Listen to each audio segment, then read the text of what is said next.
sure you will find many ways to have a good time.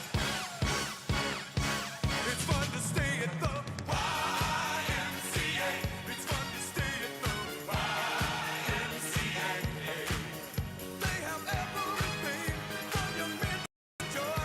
You can hang out with all the boys. It's fun to stay at the YMCA. It's fun to stay at the YMCA. You can get yourself clean. You can have a good meal. You can do whatever you feel. Young man, are you listening to me? I said, young man, what do you wanna be? I said, young man, you can make all your dreams, but you got to know this one thing. No man does it all by himself. I said, young man, put your pride on the shelf and just go there to the YMCA. I'm sure they can help you today. It's fun to stay at the YMCA. It's fun to stay at the YMCA. They have everything for your men to enjoy. You can hang out with all the boys. It's fun to stay at the YMCA. It's fun to stay at the YMCA. You can get yourself clean. You can have a good meal.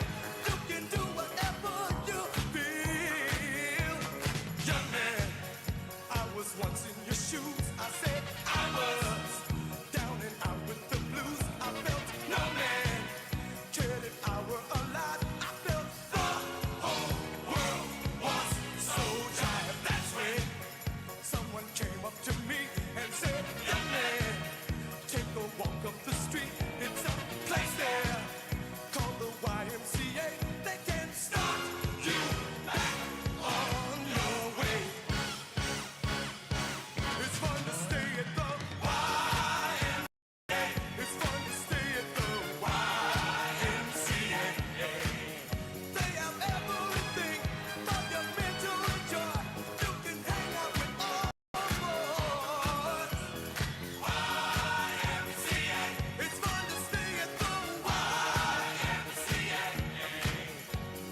Young man, there's no need to feel down.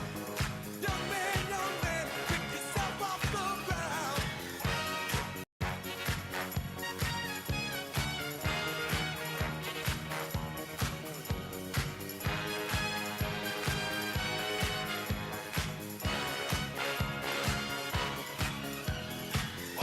YMCA. It's fun to stay at the YMCA. Young man, are you listening to me? Young man, what do you wanna be? YMCA. You'll find it at the YMCA. No man, young man, does it all by himself. Young man, put your pride on the shelf. YMCA. And just go to the YMCA. Young man,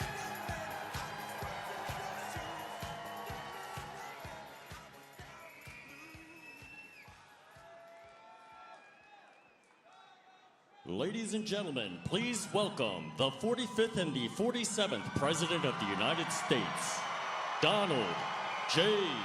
Trump. And I'm proud to be an American, where at least I know I'm free.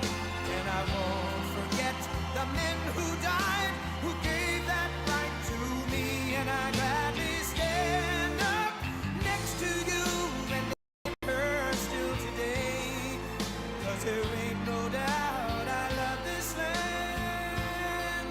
God bless the USA.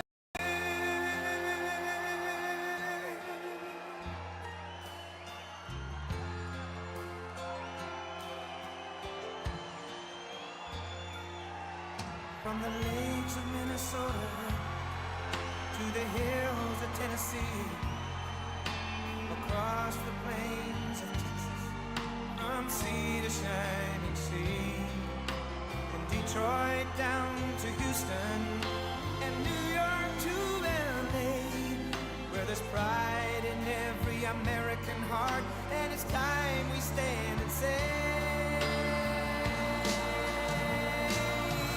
that I'm proud to be an American, where at least I know I'm free, and I won't forget the men who died, who gave that right to me, and I gladly stand up next to you and defend her still today, 'cause there ain't no doubt I love this land.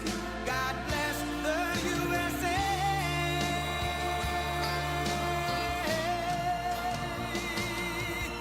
And I'm proud to be an American, where at least I know I'm free. And I won't forget the men who died, who gave that right to me. And I gladly stand up next to you and defend her still today. 'Cause there ain't no doubt I love this land. God bless the USA.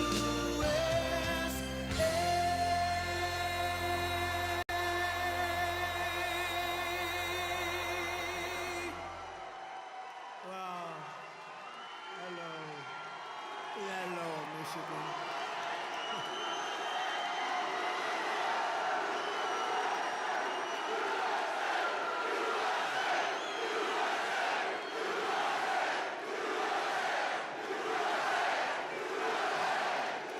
Thank you very much. Hello, Michigan. Hello, we love you, Michigan. We love you. We just had the biggest victory in Michigan. They said, sir, it's going to be hard. Well, we won it twice. We won it twice. We actually won it 3 times. You want to really know it. But I'm thrilled to be back in this beautiful state. I love this state. Got a lot of auto jobs coming. Watch what's happening. The companies are coming in by the tens. You got to see what's happening. They all want to come back to Michigan and build cars again. You know why? Because of our tax and tariff policy.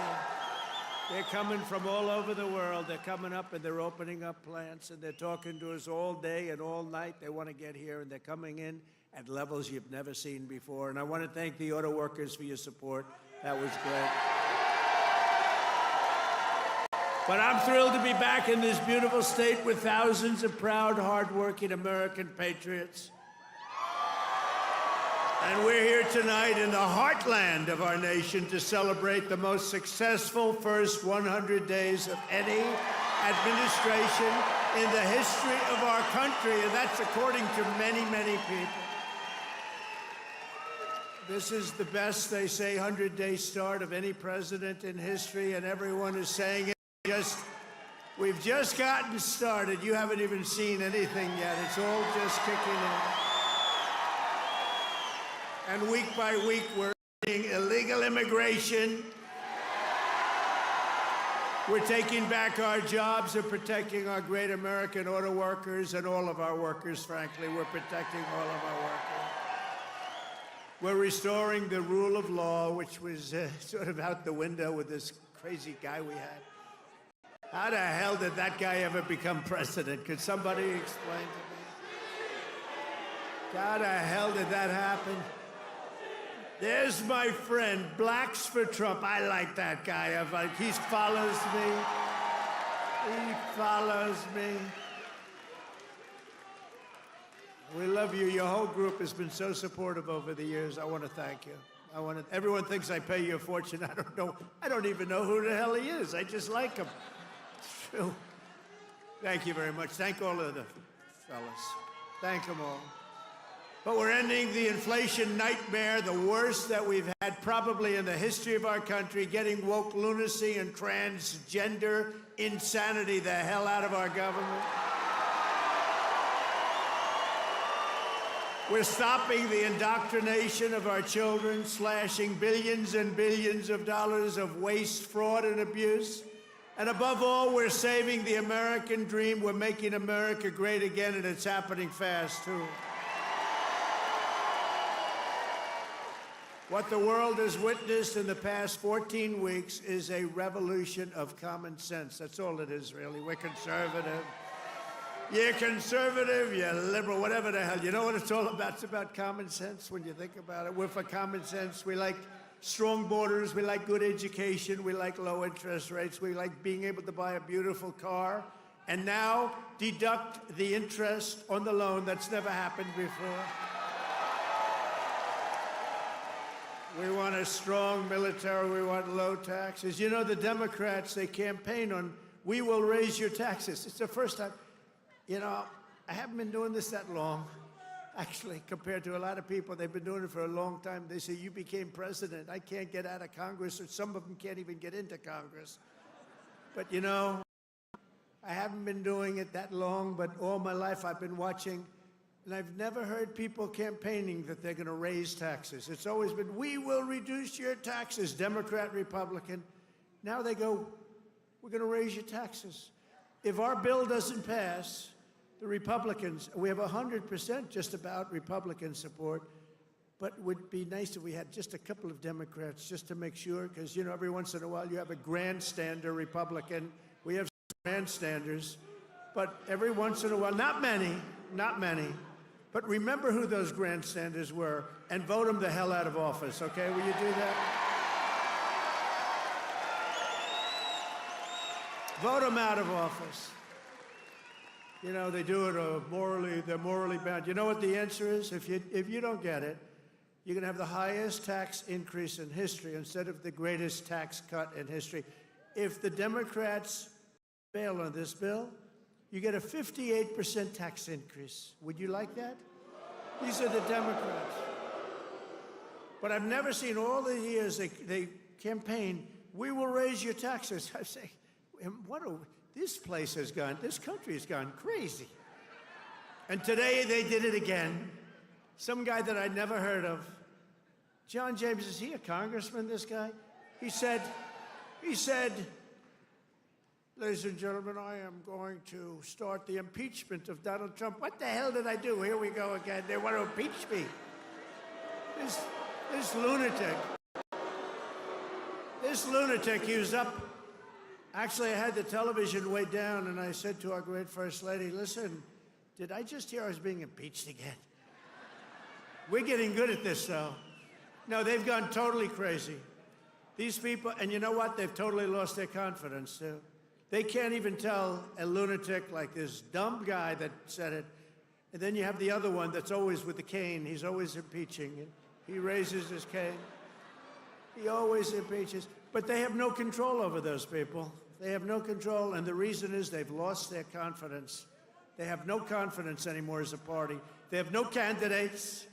And you know, when they say that Bernie's probably the best they have. By the way, he's about 7 years older than me, more, 8 years older. One thing I got to give him credit, he's a lunatic, but he's still pretty sharp.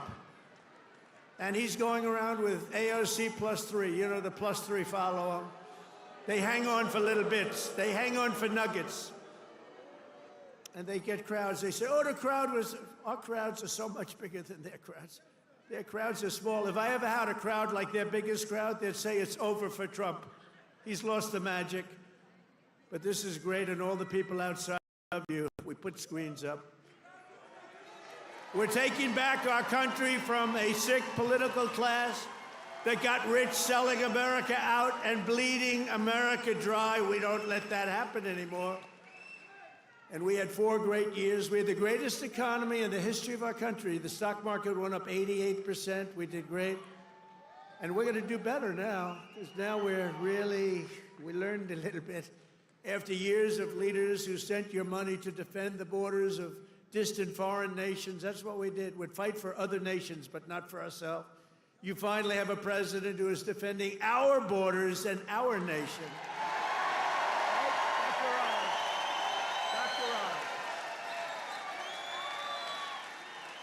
After decades of politicians who destroyed Detroit to build up Beijing, you finally have a champion for workers in the White House, and instead of putting China first, I'm putting Michigan first, and I'm putting America first.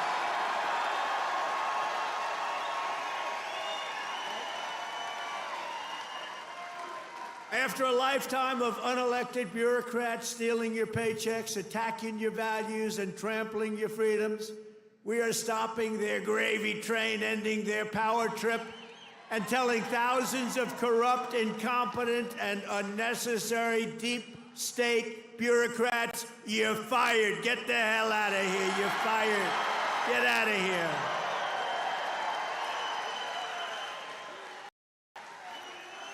In 100 days, we have delivered the most profound change in Washington in nearly 100 years. I read an editorial today that this is the most consequential presidency in history. How about that? And it wasn't even by a group that would normally be supporting us. It was a group of people that I think they tend to be on the liberal side, but they said it's the most important election. The November 5th, it changed it all. You have to see, when you hear some of these numbers, but that is the most consequential election that we've ever had in our country. And what a nice thing. I'm going to start again subscribing to that particular paper. Even if I don't read it much, I'm going to subscribe. But it was a very nice compliment, especially from them. They know who I'm talking about. We're ushering out the long reign of special interests and the radical left lunatics, and we're ushering in the golden age of America. That's what we have.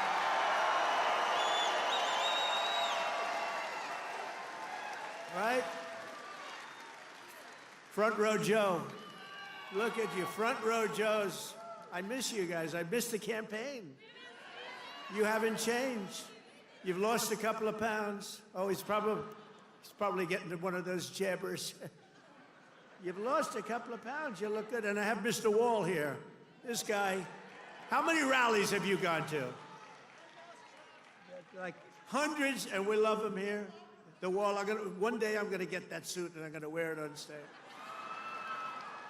We appreciate it, fellas. Great. Thank you.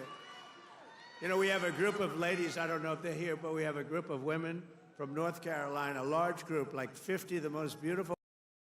They've been to 129 rallies. They're happily married, I think, too. They just keep going to rallies all the time. But they're great. North Carolina, where we won by big numbers. Nowhere has this transformation been more dramatic than our southern border. You have seen a change on your southern border that Sleepy Joe said couldn't happen. Sleepy Joe, the worst president in history, said it couldn't happen. The last administration engineered a massive border invasion, allowing gangs, cartels, and terrorists to infiltrate our communities and rape and murder our citizens, and that is being nice about it. That's actually being nice about it. They are the worst. But standing before you today, I can proudly report that this heinous betrayal is over and that we have achieved the most secure border in American history by far. In American history. For 2 months ago, we have now set all-time records, and this is by the media, the fake news media, which most of it is fake. We've set all-time records for the lowest number of illegal border crossings ever recorded. Think of that, ever recorded. The number of illegal border crossers released into the United States is down, listen to this please, 99.999%.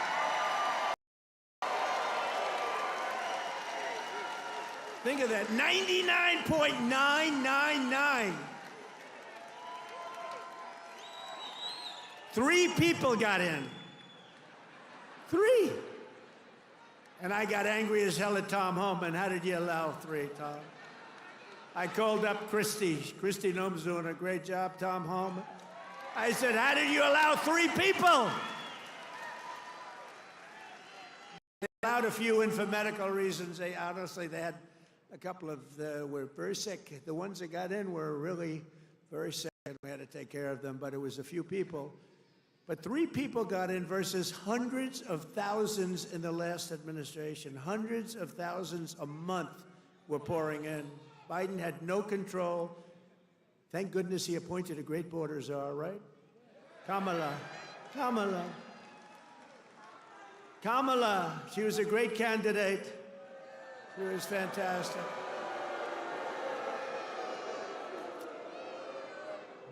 Joe Biden was down 35 points.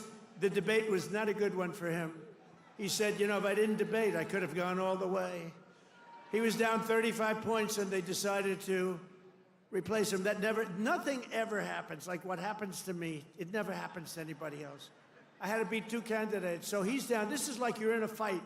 The UFC, you're in a fight, and you're just beating the guy so badly, and they say, oh, let's put in another fighter. That happened. And I knew nothing about her. She was vice president, but nobody knew a damn thing about her. She had nothing to do with the border, even though she was appointed border czar. The great people, all of the great people, Paul and all of the Border Patrol people, they never spoke to her. They never heard about her. For 4 years, she never called.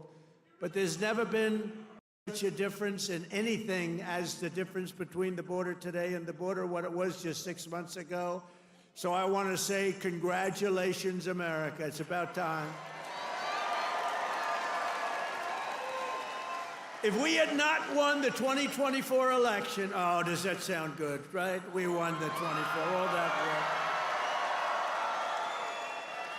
The radical left Democrats would right now be importing the next 10 million invaders, giving amnesty to 30 or 40 million illegals, many of them criminals, many of them frankly, murderers and people of crime at the absolute highest level. Real bad people. It would only be a matter of years or months until America itself became a failed third world nation.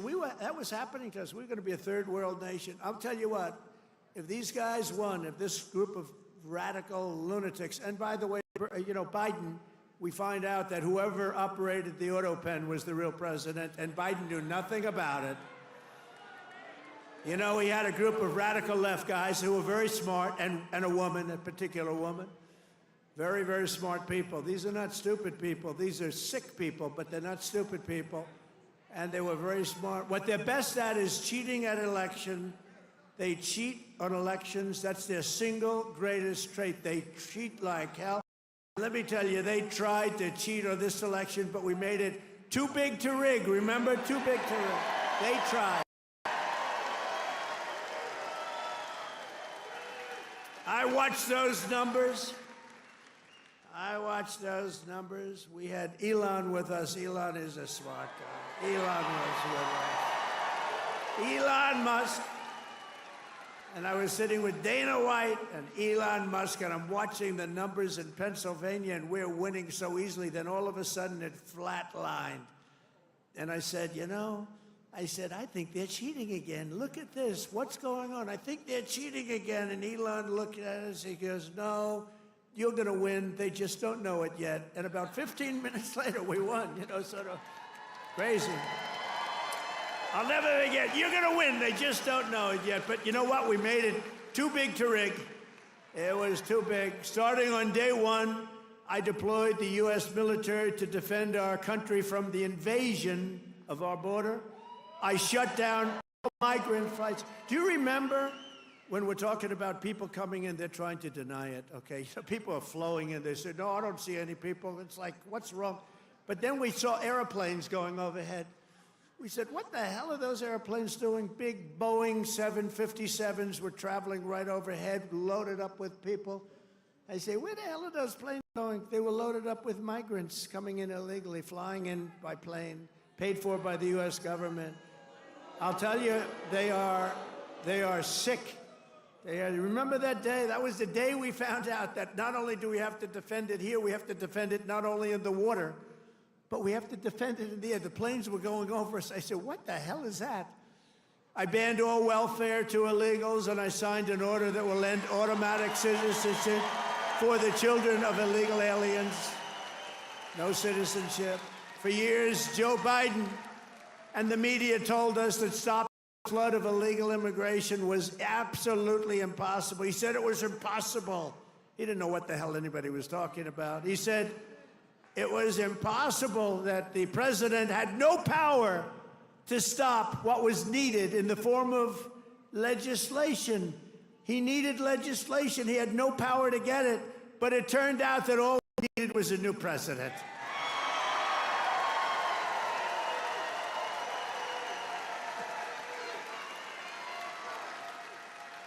Within days of taking office, I signed the Laken Riley Act. Laken Riley, beautiful Laken Riley, who was killed by an illegal immigrant, viciously, violently killed. But I signed the Laken Riley Act to facilitate the expulsion of dangerous criminal aliens, and when we had to put them in jail, we couldn't take a chance that they'd come back in again. In recent weeks, ICE, who are great, these people are great, has arrested dozens of child rapists along with murderers, kidnappers, drug traffickers, and thieves, and frankly, people from mental institutions. We've designated 6 murderous Mexican drug cartels as foreign terrorist organization. We have also designated 2 bloodthirsty transnational gangs, MS-13 and Trendiaragua, TDA. They've been designated the highest level of terrorist, and that lets us do a lot of things that you wouldn't be able to do. We got to get them out of here before they kill more people. They've killed plenty. My administration has increased arrests of known and suspected terrorists by 655%. Is that okay? We tried to get it higher. We tried to get it higher, but the courts are giving us a hard time. Can you believe? You know, I won on the basis of, I think the #1 thing was on illegal immigration, the border, the people pouring across our border that are from all over the world. They're unbelievably bad. In many cases, unbelievably bad people. I think that was the #1 thing. And now the courts are trying to say that, you know, that doesn't matter. I don't think it's going to be allowed to stand. Democrats have vowed mass invasion and mass migration. We are delivering mass deportation, and it's happening very fast.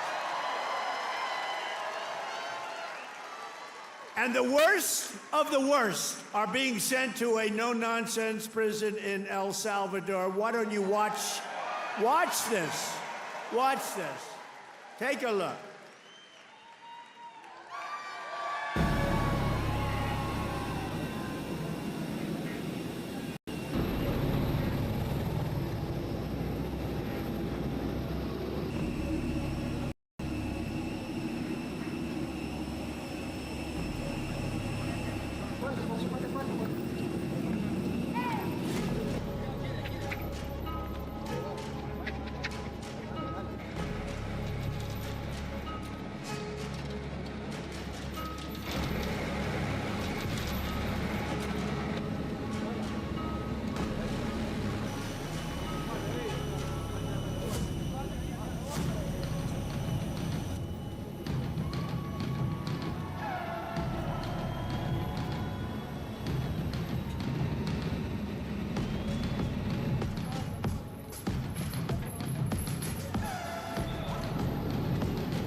So under President Trump, America is a dumping ground for criminals no longer. They're not even trying to come in.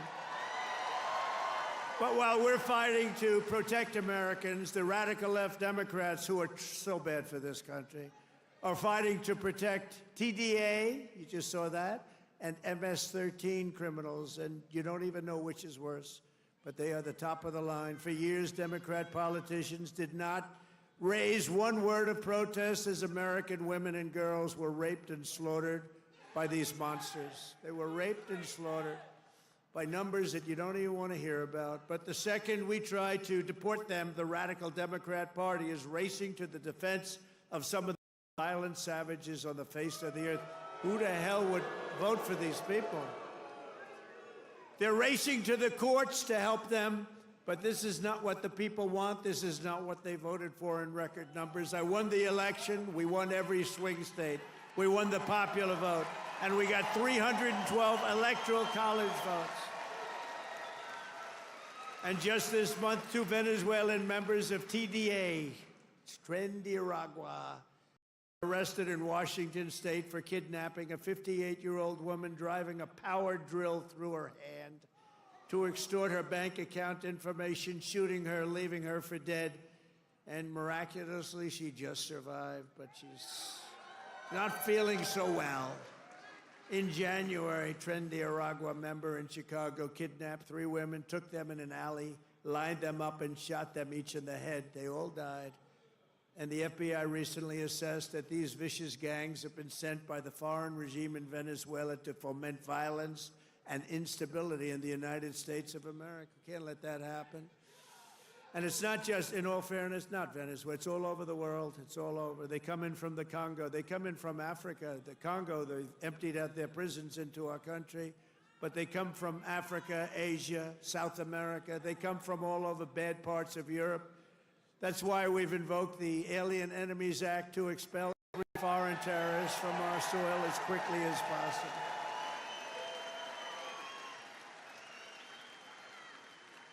Never forget the same people that we now claim we're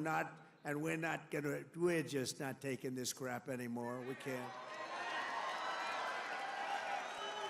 They're claiming that we're not allowed to deport illegals, and they're the ones who orchestrated an 8-year campaign to jail their political opponents. Do you know what I mean? They want to jail.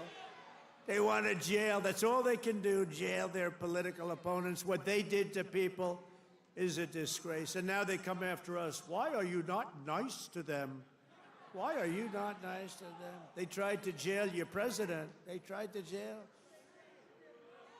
Except for the really courageousness of a few very good judges, you know, we could have been calling you from the other side of the bar saying, hey, fellas, how about a little protest?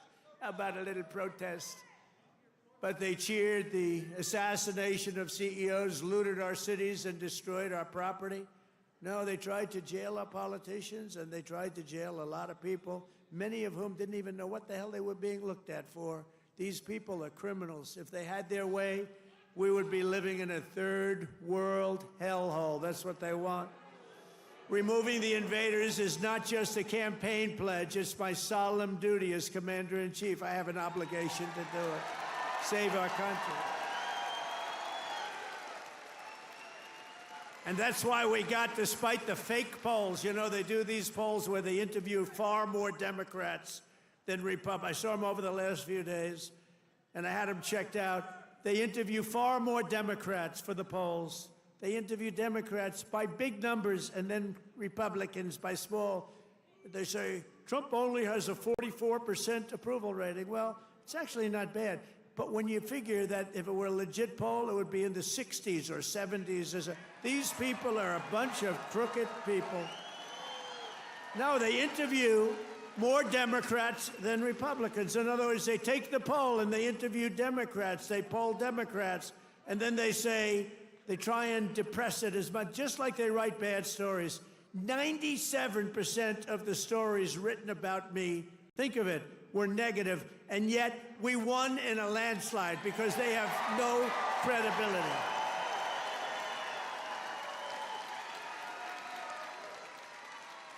And also, we cannot allow a handful of communist, radical left judges to obstruct the enforcement of our laws and assume the duties that belong solely to the President of the United States. Judges are trying to take away the power given to the President to keep our country safe, and it's not a good thing. But I hope, for the sake of our country, that the Supreme Court is going to save this, because we have to do something. These people are just looking to destroy our country. Nothing will stop me in the mission to keep America safe again. It's very simple. Keep America safe again. And our first 100 days have also produced historic results in the battle to defeat Biden's disaster and bring jobs and wealth back to America and bring them back to Michigan, okay? We want to bring it back. As an example, since I took office, the cost of eggs is down 87%. Now, right? You remember a few weeks ago, before Thanksgiving, before we heard about it, I heard about it a long time ago. Before Thanksgiving, I heard about it. And then I was hearing that I wasn't president. This guy was barely president. Nobody knew, was he president? Who the hell was president? To this day, I say it was the one that operated the auto pen, but what do I know? But I was hearing about eggs, and then all of a sudden we have a great election victory. And my first week in office, they start screaming at me, "What about the price of eggs? Eggs, eggs." I said, "I've only been here for 6 days. I was there 6 days." I said, "What's wrong with eggs?" They said, "The price of eggs has gone through the roof, and you won't be able to have them for Easter." So I put a very capable Brooke Rollins, who's our wonderful Commissioner of Agriculture that you know in Michigan. I said, "Brooke, I've only been here 6 days before I heard, maybe even less, maybe 5, maybe 4. But it was my first week. And I said, "Brooke, you got to save me here. I'm getting killed about eggs. What the hell's going on with eggs?" She said, "Well, you can't get them. The price is through the roof, and it looks like we're going to have a real problem for Easter. You're not going to have eggs." I said, "Brooke, that doesn't sound politically viable to me. That doesn't sound good. Because nobody's going to believe me when you get out there that it's Sleepy Joe Biden's fault. So, Brooke, you got to get going, Brooke, please." And she did a great job. And you had so many eggs for Easter, and your price was down 87% from that point. Prices are coming way down. You know, the fake news doesn't say. They said, he pledged. Now, I pledged safe borders. I pledged all sorts of things. But they said, he pledged to bring prices down. Well, that's what I've done. They're trying to say the prices have gone up. Your energy, your car, your gasoline, they have 3 states this week, a couple of days ago, that were $1.98 a gallon. So gasoline prices are down by a lot. Energy prices are down. Mortgage rates actually just went down. Prescription drug prices just saw their largest monthly decline ever recorded. How about that? Remember what you heard. Prescription drug prices just took the biggest plunge ever since they've recorded the prices, which have basically gone up, except for my 4 years. They did pretty well, but we got to know that system. The system is a bad system, but they just took the biggest dive ever in the history of prescription drug prices. That's a big thing. I got to say it again and again, because they will never tell you that. The fake news will never tell you that. Grocery prices have gone down. Everything's gone down. And yet, I saw this person on MSDNC, which I think is probably even worse than CNN. It's probably worse. Probably worse than CNN. But I saw this horrible, horrible anchor. How these people get, I wouldn't hire them to do the most menial of chores. But I saw this person. He campaigned on bringing prices down. Every price has gone down. What am I going to do? I mean, think of it. Gasoline was almost $4 not so long ago. And now, Mike, we just hit $1.98 in a lot of states. Think of it. And they're saying, and you know what? And inflation is basically down. And interest rates came down despite the fact that I have a Fed person who's not really doing a good job, but I won't say that. I want to be very nice. I want to be very nice and respectful to the Fed. You're not supposed to criticize the Fed. You're supposed to let him do his own thing. But I know much more than he does about interest rates, believe me. Core inflation has reached the lowest rate in 4 years. And last month, we had the largest drop in consumer prices since the pandemic. This is all done in 100 days. Think of that. This is all done in 100 days. But when you watch the fake news, you see fake polls. Again, they poll more Democrats than Republicans. Democrats aren't going to say, I'm going to vote for Trump. And we still got 45, 44%. But on the legitimate polls, I think we're in the 60s. I think we're in the 60s or 70s or something. In 3 months, we have created 350,000 jobs. Think of that. For the first time in recent memory, job gains for native-born Americans now exceed job gains for foreign workers. This is for the first time, and nobody even knows when, Americans now are doing better than foreign workers. How about that? I mean, that's okay. I want everyone to do well, but that's okay. And to curb inflation, we're cutting a record number of job-killing regulations. We beat in the 4 years, which was a tremendous success. We cut more regulations than any president in history, including two-term presidents, including Roosevelt, who was more than a two-term president. We cut more regulations than any president in history in one term, and now our second term. And, you know, I don't know why. It was so important to win because they used to say, the fake news, to be a great president, you have to serve 2 terms. So now we're going to serve 2 terms. Now they've taken that one. Cross. Right? Right, Dr. Oz? Cross that one off. Cross that one off. No, they say it all the time. When I was out, they say, well, they go out through.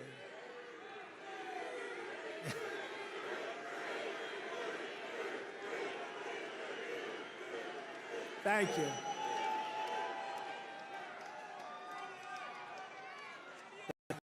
Sure. But we've ended the radical left. Well, we actually already served 3, but if you count. But remember, I like the victories. I like the 3 victories, which we absolutely had. I just don't like the results of the middle term, the results. I don't want those results, John. I don't want those results. What results? What a disgrace. If we would have had this group for another year, we wouldn't have a country left. I really mean it. I don't think we would have had a country left. And now we're respected all over the world. They're coming from the world to see you, President. They're coming from India. They're coming from France. They're coming from Spain. Yeah, they're coming from China, too. Yeah, they're coming from China. They're coming from all over the world to see you, President. They want to make a deal. They want to make a deal. And, you know, we'll make deals, but we don't have to. We are the ones that have the product. We are the ones at the United States. They want a piece of our product. We can just set the price. But I want to be respectful and I want to be nice. But if it takes too long, I'll just set a price. Say, you could buy or you don't have to buy. We lost, think of this, we lost billions and billions of dollars a day. Billions, not millions, billions of dollars a day. And under Sleepy Joe Biden. What's better, Crooked Joe or Sleepy Joe? Ready? A poll, a free poll. Because the pollsters are so corrupt. This is a real poll. We're going to poll Crooked Joe or Sleepy Joe. Ready? What's a better name for us to call him? Sleepy Joe or Crooked Joe?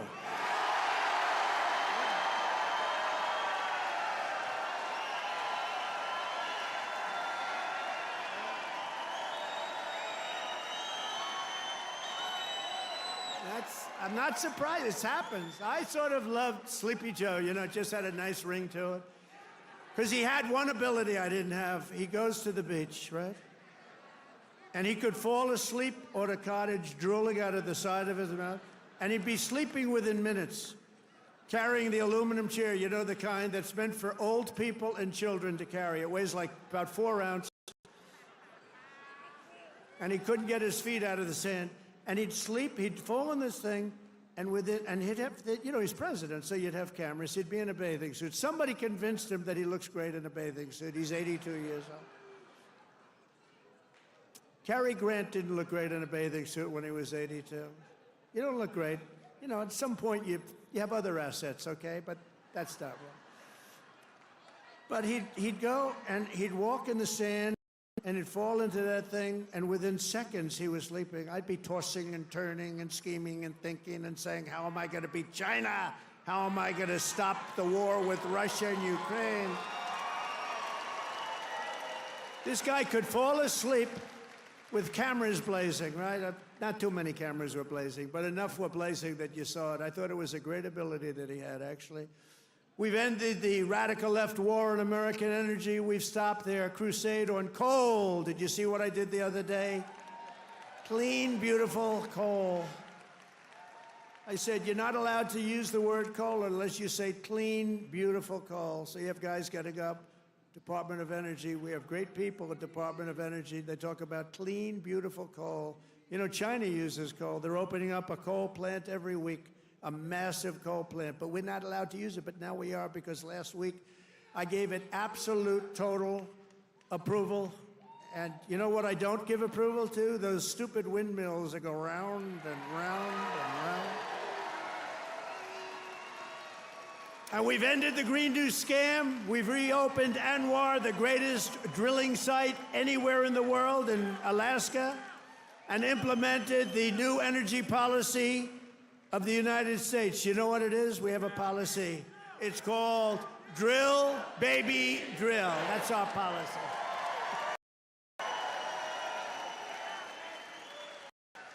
That's our policy, Michael, right? Great Michael Whatley, head of the Republican Party. He's done a good job. Him and Laura, they took the party by storm, right? He had a good candidate, but had a couple of good candidates, didn't he? Michael's been incredible, actually. Michael Whatley, North Carolina. He watched in 2020. He did so good for me, and he was in North Carolina. So great. What's the problem over there? What's the problem?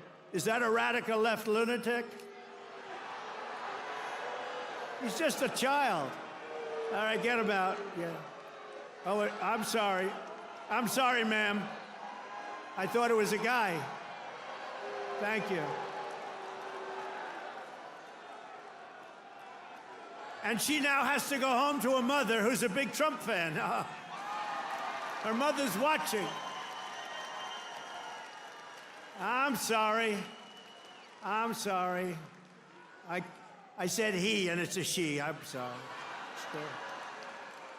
To keep my promise to the great state of Michigan, I terminated Joe Biden's insane electric vehicle mandate, where you were mandated to buy an electric vehicle. You were mandated within just a few years to buy an electric vehicle. How about that? And you know what? They're great, but people don't. Not everybody wants them. You got to be able to buy a hybrid, a gasoline-powered car. You can buy lots of different cars, but you can't be mandated to do anything. And I've already proudly imposed a 25% tariff on all foreign automobiles, any foreign car, like they do to us. This is going to create more jobs in this state and this country, and to help makers bringing their factories home as rapidly as possible, I've just signed an executive order to give partial tariff rebates to any company that assembles its cars right here in the U.S. In other words, if they can't make it in time because they have to do it here, otherwise they haven't, I'm giving them a little bit of a break, right? They took in parts from all over the world. I don't want that. I want them to make their parts here. But I gave them a little bit of time. It's 15% and then 10% of the parts, so it's not so bad. Somebody would say, oh, well, that's a change in parts. It's not. It's called a little flexibility. The guys were crying. They love it. Everything's good. But just in case we can't get everything in time, we gave them a little bit. So it's 15% of the parts, and then it's 10% of the parts. We give them a little time before we slaughter them if they don't do this. Right. They're going to make so much money. They're going to have so many jobs. No, but jobs are way up. Jobs are way up. We're pleased to be joined tonight by Brian Panebecker. Do you know who that is? Of the Auto Workers for Trump. And Brian is a union guy, loves the unions, loves everything, but he knew that Trump was right. Brian, come up here, Brian. I got to see Brian. Look at the arms in this guy. Look at the arms.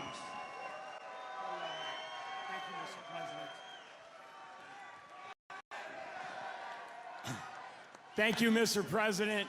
It's a great honor to be here on your 100th day in office of your second term. And I just want to remind you of something I told you at one of your last rallies before the election. I've got it on video. I've watched it dozens of times at home. After I was able to speak, I turned to you and I said, Mr. President, Macomb County is going to win Michigan for you. And that's exactly what happened. We had a margin of victory of 70,000 votes in this county alone. Thank you, Macomb County. You know, I met President Trump 8 years ago in Novi, and we had never met before, and as I was stepping towards him backstage to get my picture taken, I knew I only had 10, 15 seconds to say something to him before we got our pictures. Fortunately, my son was standing behind me, so I've got a witness to this. And I said, Mr. Trump, we've got the keys to the White House waiting for you in Macomb County. And he kind of chuckled. He said, oh, yeah, how's that? And I said, well, Macomb County is the home of the Reagan Democrats. If you come to Macomb County and you ask for their support and you get it, you might win Macomb County big enough to carry the whole state of Michigan. And that's exactly what he did.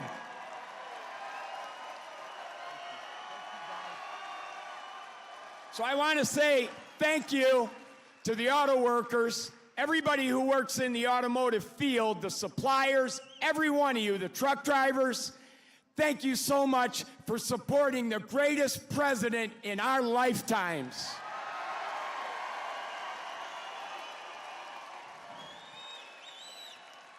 Now, I've got a little business announcement I want to make. I hope the president doesn't mind. But when I was backstage with him earlier and got my picture taken, I said, Mr. President, I've got a deal that you can't refuse. And he said, what's that? And I said, well, I'm writing a book, and it's going to be about my political journey. I've been involved in some things here in conservative causes, like right to work and the Michigan Civil Rights Initiative. And I said, you have a publishing company, Winning Team Publishing. It's run by Don Jr. and his partner. I said, I'll agree to use your publishing company if you agree to write the foreword to my book. He stuck out his hand and said, I'll do it. That's how you negotiate with the best negotiator in the world. So listen, I got one last thing to say. All of us have a job to do. Number one, we have to win the 2026 elections. It has to happen.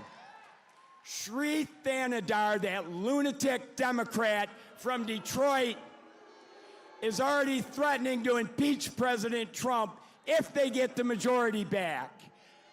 But luckily, right now, we've got good people just like Congressman John James over here who are stopping that from happening. But listen up. So we got to get out, and we don't have any time to waste. We got to start talking to our friends, our neighbors, our family, our coworkers. The campaign for 2026 starts tomorrow. We've got to win that election. So the work is not over. The work has just begun. November 5th was not the end. It was the beginning of the golden age. And let's all tell President Trump how much we support what he's done the first 100 days in office.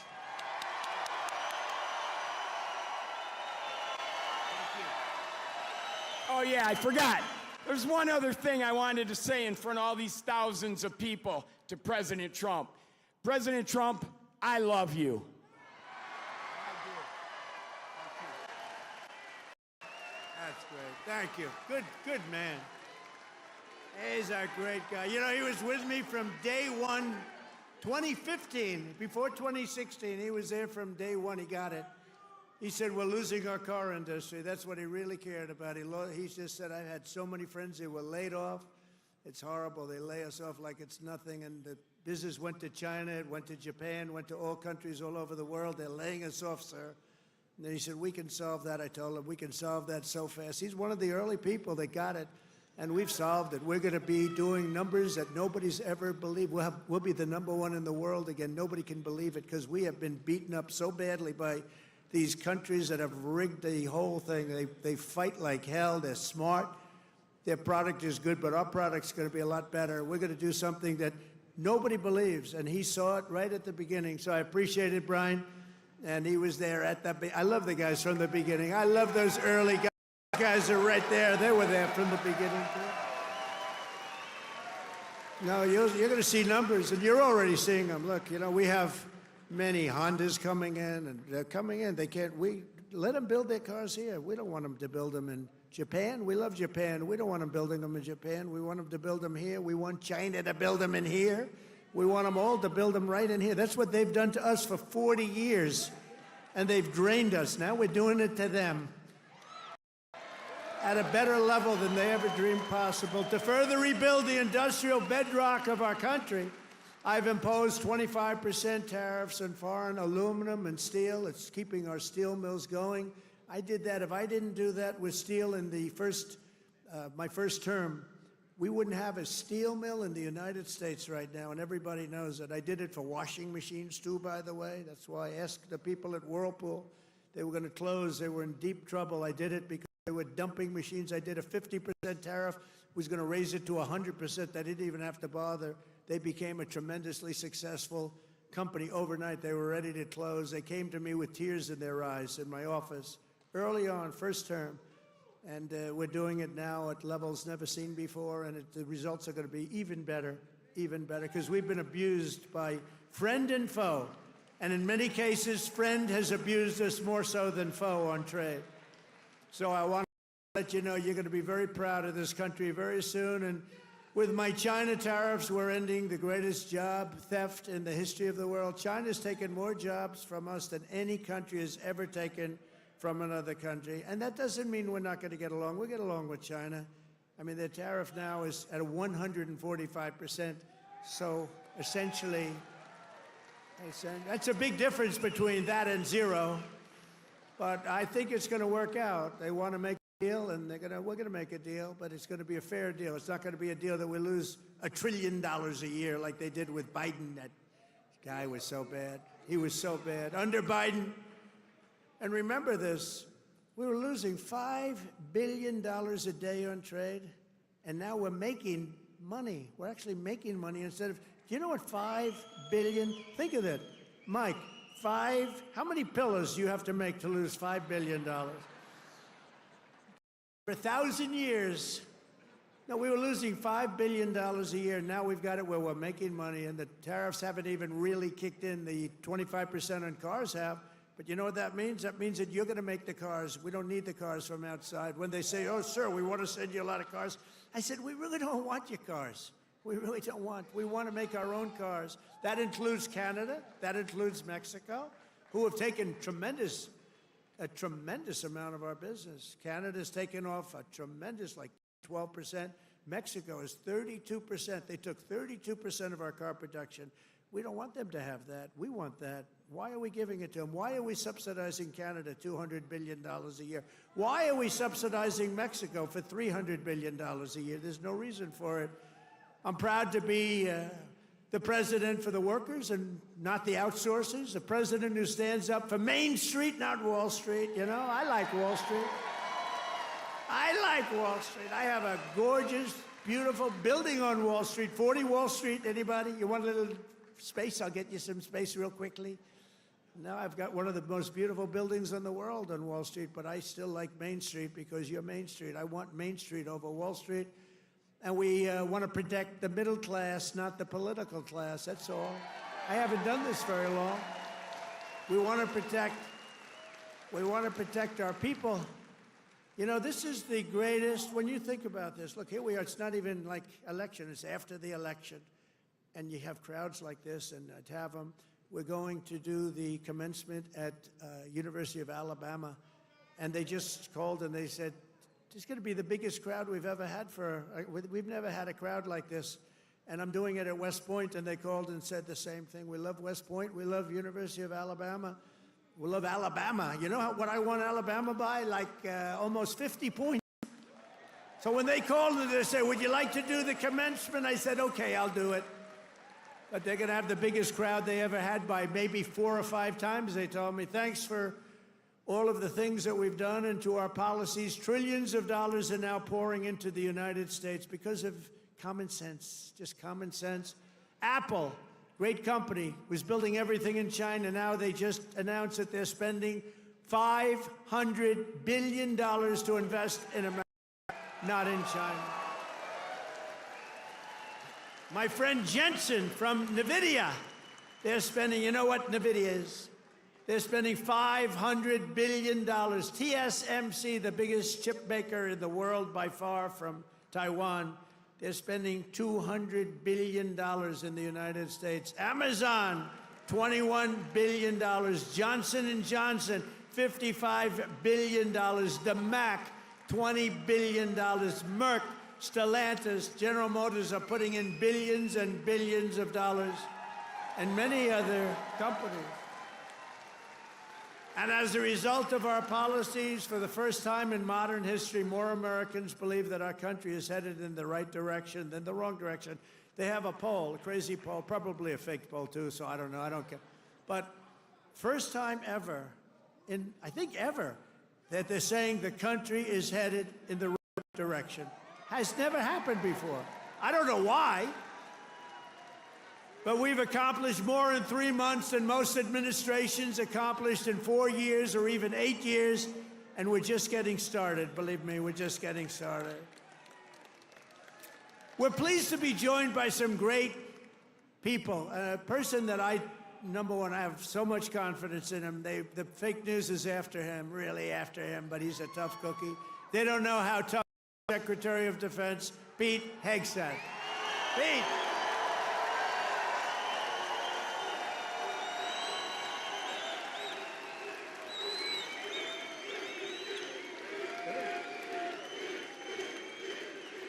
Wow, that's pretty good. How are the Houthis doing? Not too good, right? They're not. Our new administrator of the Center for Medicare and Medicaid Services, somebody that everybody knows, but this guy, you know, the show was a big success, but sometimes it hurts your image to have a television show. He's the top, I mean, he went to Harvard. I shouldn't even mention that anymore because that used to be a good thing. Today it doesn't mean much. But he went to University of Pennsylvania Medical School, top student, top doctor, top everything. One of the smartest guys in medicine, also a big star, Dr. Mehmet Oz. Dr. Oz, thank you, doctor. Thank you.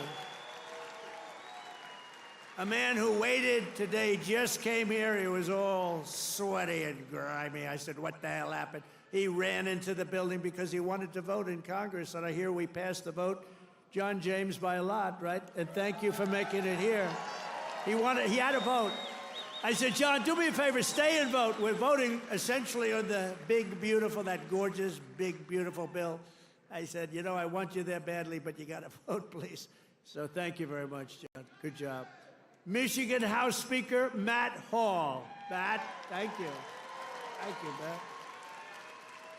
Michigan Senate Republican leader Eric Nesbitt. Thank you, Eric. Thank you very much. Michigan GOP Chair Jim Runstead. Thank you, Jim. Good job. Nice tie. Thank you, Jim. Great job. One of my favorite people. I mean, we just had such success. You know, we had so many votes stolen in 2020, and then this guy came in, and they didn't steal him from his state, North Carolina, I told you. But they didn't steal him. He had 601 lawyers, and they had lawyers at every voting booth. And I said, who is that guy that did so well? Because we won the state. Other states, you know, they inched us out, and, you know, at the end, they just inched us out, crooked as hell. But this guy didn't let that happen. His name is Michael Whatley, North Carolina, and now he's the Republican Party, RNC, and he's great. And I must tell you, he worked with a great woman, my daughter-in-law, Laura, who was unbelievable, who's got a very successful television show. That was a tremendous combination. That was a very important combination. Also the great, and you see him on television, he's unbelievable. Hey, Stephen, come up here fast. The great Stephen Miller. Do we like Stephen? Where is Stephen? There's Stephen. I love this guy. I love this guy.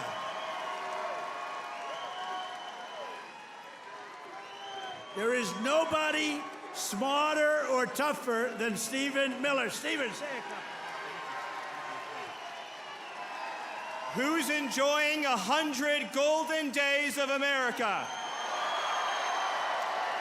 President Trump has achieved the most secure border in American history. He's fighting violent crime. He's fighting the drug cartels. He's cutting your taxes. He's cutting wasteful spending. He's draining the swamp. He's standing up to the radical left. He's standing up to the communists, and he's making America stronger than it's ever been. President Trump will never stop fighting for you, your children, and your family, and President Trump will make sure that in this country, not illegal aliens, not criminals, not gangbangers, but American citizens come first, last, and always. Thank you. And thank you, President Trump, for being the greatest president in American history.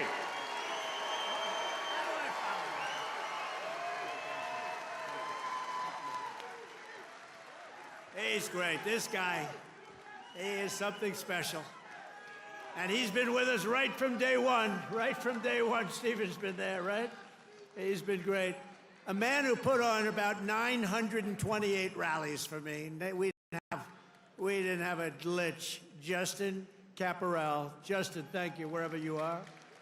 He's probably backstage working. We did over 900 of these. Thank you, Justin. And Margot Martin. Does anyone know Margot? Beautiful Margot. I call her the world's greatest photographer. Where is Margot? Margot's great. Where are you, Margot? And she's very shy, actually. She's both beautiful and shy. Thank you. Where? Where? Margot, come up here, Margot. Come up. Come on. You got it. This is the most beautiful. Now, look, I'm not allowed to say this. It's the end of my political career, but I'm going to say it anyway. She's the most beautiful photographer in the world. I don't know if she's the best, but she's the most beautiful. Trump 2028, anybody?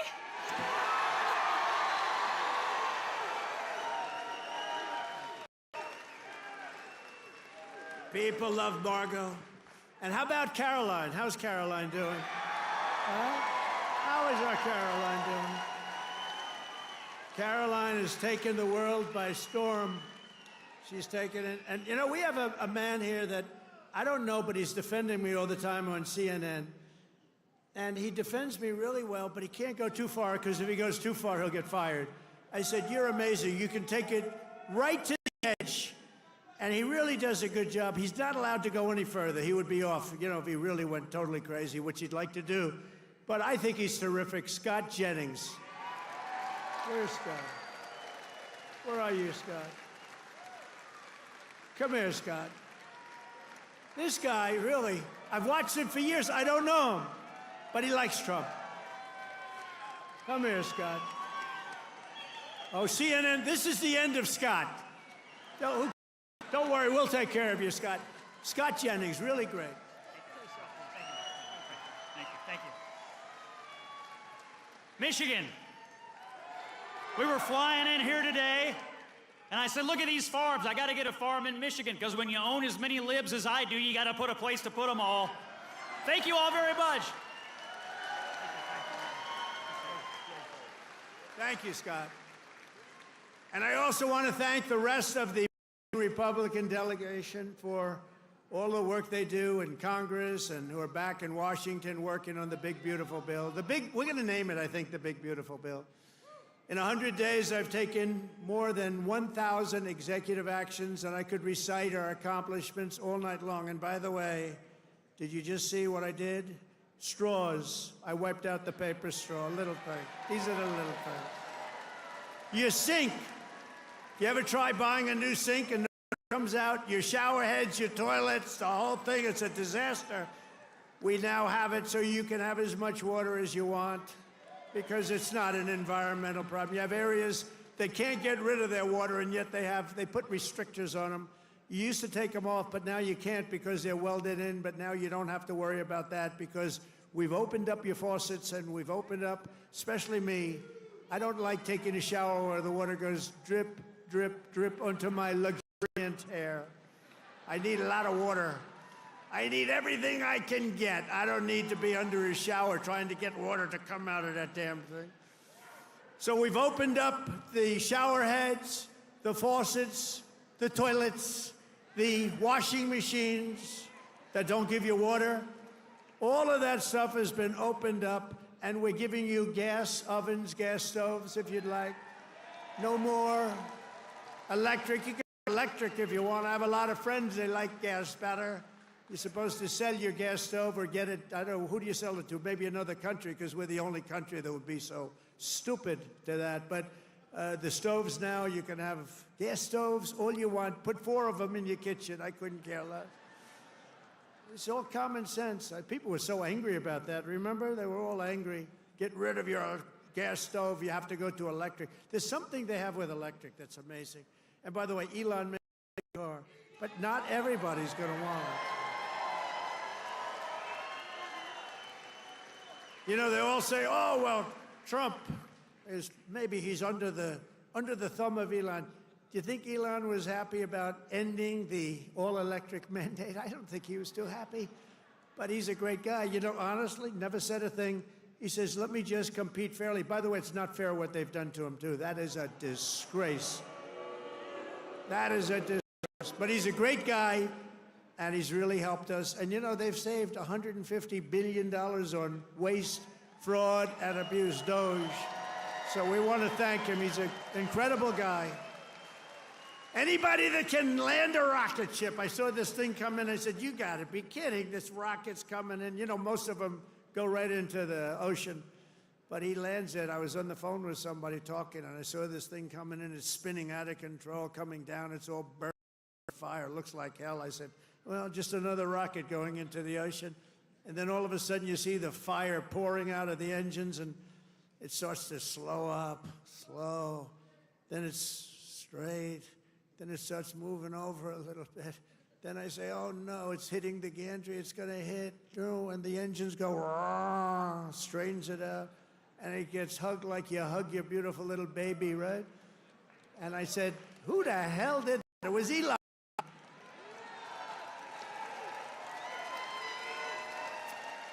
And he told me, you don't have a space program if you have to drop $1 billion machine into the water every time you fly. You have to save those suckers. So he does. He's an amazing guy, and he's a great American, and he loves our country. He loves you. And he's paid a big price to help. But I have a feeling it's going to end up being good for him, actually. I really do. I established the new Presidential Commission to Make America Healthy Again, chaired by our new Secretary of Health and Human Services, Robert F. Kennedy, Jr. He's doing a good job, Dr. Oz, right? He's doing a good job. And he's a little bit different, but I want to tell you, he's a great guy. He's a great guy, and he loves his country. Just last week, Bobby announced that we're banning 8 major artificial dyes from our food supply. Sounds good to me. Day one, I created that right now, very successful Department of Government Efficiency headed by Elon. That was a big thing doing that. I mean, the numbers are really incredible. Doge. So it was a very big thing. We terminated the left-wing money laundering scam known as USAID. How about the money that was going out? How about the money that was going out? Billions and billions. They were giving individual people billions of dollars. Can you believe it? People that had nothing, they got $1 billion. One got $2 billion. $2 billion for the environment. Had $100 in the bank. You got $2 billion. Not $2 million. You know, $2 million would have been a lot. 200,000 would have been a lot, but it would have been fine. $2 billion. And we directed all federal workers to return to the office in person, or unfortunately, they're fired. You're fired. You know, some of these guys got their golf handicap way down during the so-called time where they're supposed to be working at home. You know, they weren't working at home. Who the hell would work at home? How do you work at home? It's terrible. And we found a lot of them where they had second jobs. They were just taking us for a ride. They're all taking us for a ride. The foreign countries were really taking us for a ride, both on military and on trade. But we stopped it, and we're stopping it. I withdrew from the unfair and ridiculous Paris Climate Accord, where we were paying trillions of dollars. We would have spent numbers like you wouldn't believe, and China wouldn't have spent anything. Russia wouldn't have spent anything. India wouldn't have spent, but we would have spent over $1 trillion. I withdrew from the corrupt World Health Organization, where we were paying $470 million, and China was paying with a population larger than ours, thank you. The problem with us, we have no idea what size our population. They allowed so many people on under Biden. But let's assume it's 325 million. China's 1.4 billion. We were paying $470 million. And China was paying $39 million. And China was running the whole show. So I said, no, thank you. I withdrew. They offered me to sign up at $39 million. I still said no because it was sort of scammy. I didn't like it. And Biden came back in, and he signed up. And they knew we could have signed up for $39 million or less. He came back in, and he signed up for the same as what they were paying before.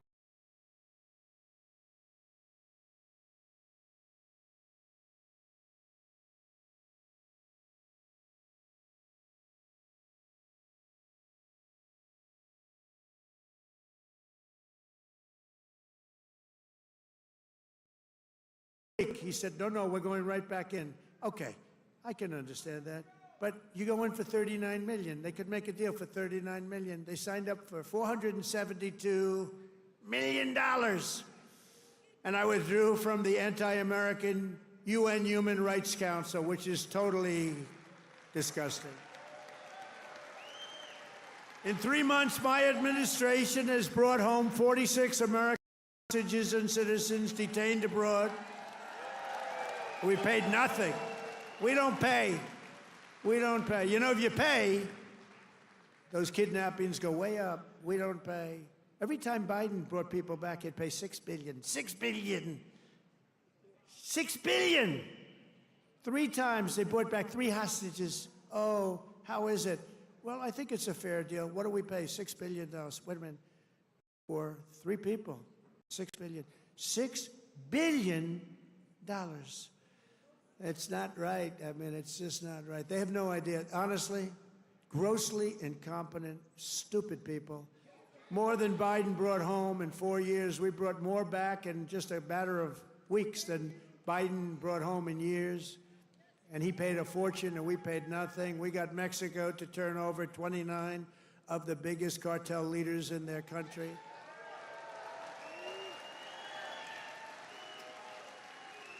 And we're charging Mexico and Canada and China big tariffs because of the fact that they've allowed fentanyl to come in and poison our country. They're paying a lot of money for that.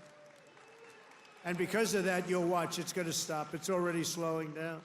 Within 6 weeks, we also apprehended the terrorists responsible for the attack that killed 13 American service members, known as Abbey-gate. I got to know them. I got to know those families very well. They're devastated. During the disastrous withdrawal from Afghanistan and brought him home. I mean, we brought this guy home to America. We got the guy that did it. We got him. They were looking for years, but we got him. It took us to get him. We got him in the first month. Brought him home to face justice. And it was that gross incompetence that probably led Putin to go in and attack Ukraine, because they were never going to. That was never going to happen. If I were president, the Ukraine-Russia war would have never, ever happened, not even a little chance. We have ended the weaponization of law enforcement and fired Joe Biden's handpicked, these are pro-crime U.S. attorneys except if it's a political person like me. You know, I was under investigation more than the late, great Alphonse Capone. Al Capone was the greatest gangster of them all. If he had dinner with you, and if he didn't like you, you were dead. You were a dead person. You'd be under a foundation somewhere in a nice big building or sports center going up. And I spent far more time under investigation than Alphonse Capone. How about that? You like that? I didn't like that. I didn't like it. We removed senior FBI officials who were corrupt and misdirected the resources they sent to SWAT teams after grandmothers and J6 hostages, what they did to those J6 hostages. And they did nothing to the people that took over Portland and took over Seattle. They literally took over a big portion of Seattle, or in Minnesota, Minneapolis. You remember that disaster where they said, no, this is a peaceful rally. The CNN lunatic anchor, the guy has about the personality of an ant. This is not a man meant for television. He said, no, the rally is quite peaceful. Hit with a brick or something.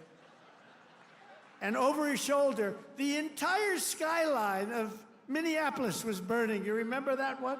The entire skyline was burning. And I have to be careful because that gentleman right there, one of the greatest purchases of advertising in the history of the world, Mike Lindell, there has never been a better purchaser. He comes from Minnesota. No, congratulations. He's the greatest purchaser of ads in history. If he would have bought my ads, I could have had 10 times more ads on. There's never been, is there any station that doesn't have a pillow ad in? But he's great, and he's doing great, and he's got a beautiful new wife and all that stuff, and I'm proud of you. Look at him holding hands. They're still holding hands. I'm very proud of it. That's nice. Usually by this time, and a lot of people I know, Mike, by this time it's over. It's over. Look at you holding hands. I love that. I saw that. I pardoned hundreds of political prisoners who had been grossly mistreated. We created a brand new DOJ task force on anti-Christian bias. It's a big problem. I stripped the security clearances of the disgraced intelligence agents who lied about Hunter Biden's laptop from hell. Remember the laptop from hell? Remember the laptop from hell? When you had the 51 agents, they said, oh, Russia did it. Russia did it. Russia did everything. Russia did it. And it was all like horrible, disgusting stuff. You hadn't seen the worst of it, but it truly is the laptop. By the way, a very brilliant reporter for the New York Post wrote a book called The Laptop from Hell. You ought to read that book. It is really, it tells you the facts, okay? It tells you the facts. Mr. Vine, the great Mr. Vine, she wrote an amazing book, actually, The Laptop from Hell. We also terminated the clearances of the Biden crime family and Joe Biden himself because he's corrupt. And I banned all government censorship and restored free speech in America. We have free speech. We didn't have free speech. I ended all of the lawless so-called diversity, equity, and inclusion bullshit all across the entire federal government and the private sector. And I made it the official policy of the United States government that there are only two genders, male and female.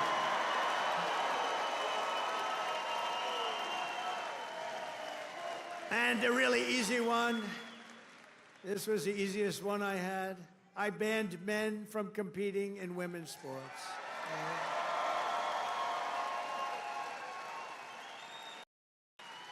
You know, they always say that's an 80-20 issue. No, that's about a 97-3 issue. I also proudly banned the use of puberty blockers and other chemical and surgical, right? All these mutilations of our minor youth, I banned it all. I signed executive orders to abolish critical race theory and transgender insanity from our schools and from our military. We fired the woke boards of visitors at our military academies. We have great people running our military academies now. And I've directed the reinstatement of patriots expelled from our military by the Biden vaccine mandate with full back pay. After years of missed targets, our military suddenly has the best recruiting numbers in 30 years. Every branch is setting records. Don't think of that. 6 months ago, you and I were reading that nobody wanted to join the military, right? Now, we've just set a record of recruitment that's stuck. We have a waiting list of people that want to go into our military, and we have a waiting list including for police and firefighters, because our country has spirit again. We have spirit. Our country has great spirit again. Last month, I signed a historic executive order to begin the process of eliminating the Federal Department of Education and send education back to Michigan. We're going to send it back to our states, right? We're going to send it back to our states to run. I mean, how the hell bad can we do? We're like in last place. If they do badly, you're going to do better. They're going to do great, though. I think they're going to do great. I'm very proud of it. Linda McMahon, by the way, is doing a phenomenal job.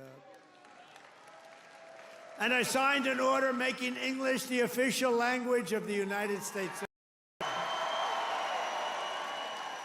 I ordered the release of all remaining files related to the assassinations of Presidents John F. Kennedy, Robert Kennedy, and Martin Luther King, Jr., and they're all out there. And I made myself very unpopular in Mexico by renaming the Gulf of Mexico the Gulf of America. And we are restoring the name of a great president, William McKinley, to Mount McKinley in Alaska. He's a very good president. And you Italians are going to love me, because just yesterday I brought back Columbus Day in America, especially for Italian Americans who were so badly treated by its removal.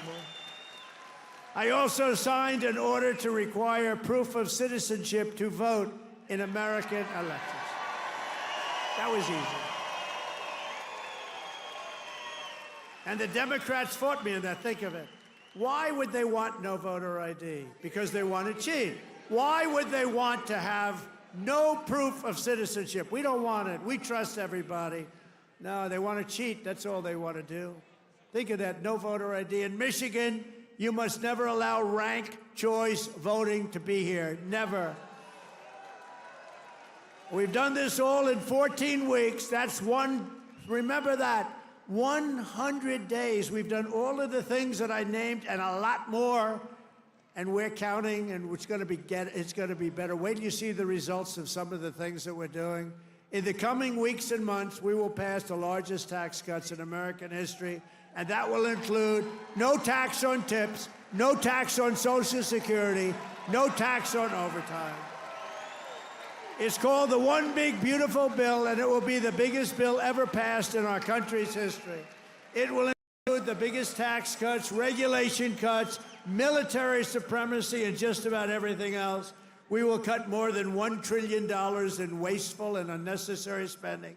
And in the next fiscal year, it'll all be done. We're going to have something that you won't even believe. We will end inflation, slash prices. We've already ended inflation, raise wages, and give you the greatest economy in the history of the world. That's already happening. With our tax bill, the average family's take-home pay will be at least $5,000 more than it was just a couple of months ago.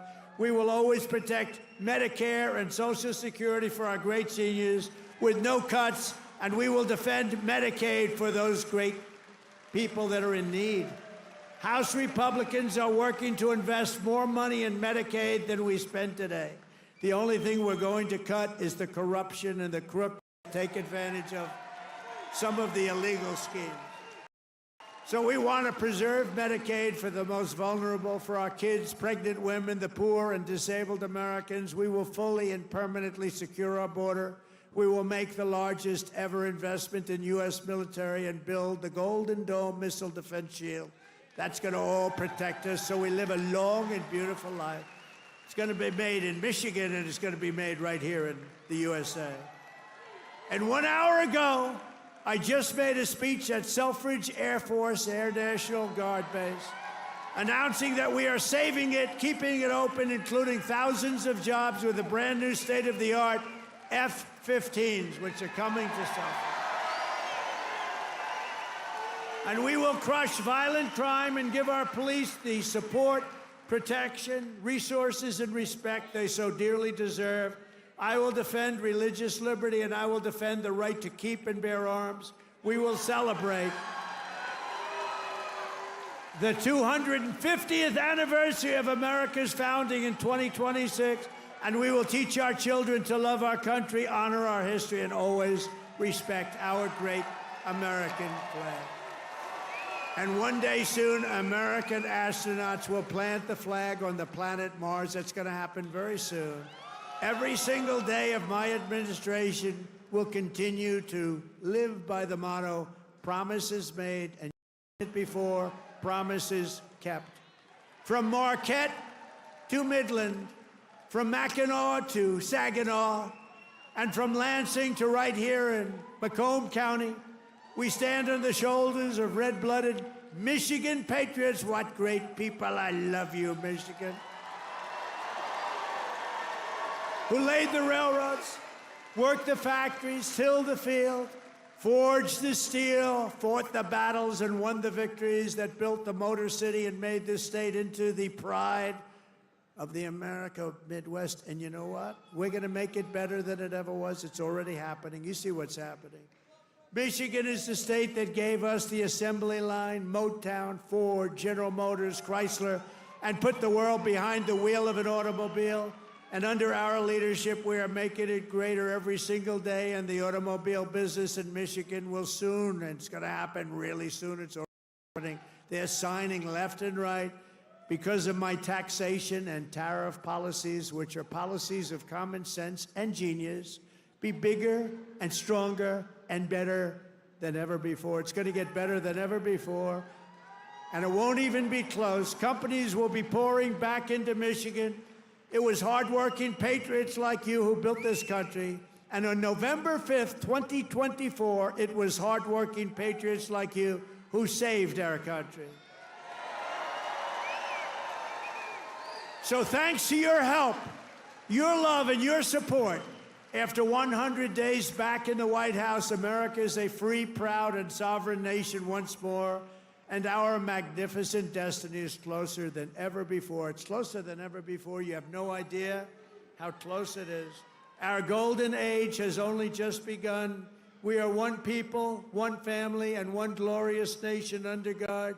We will never give in. We will never give up. We will never back down. We will never, ever surrender. We will fight, fight, fight, and we will win, win, win. Together, we will make America powerful again. We will make America wealthy again. We will make America healthy again. We will make America strong again. We will make America proud again. We will make America safe again. And we will make America great again. I love you, Michigan. I love you. Have a good time. Thank you. God bless you all. God bless you.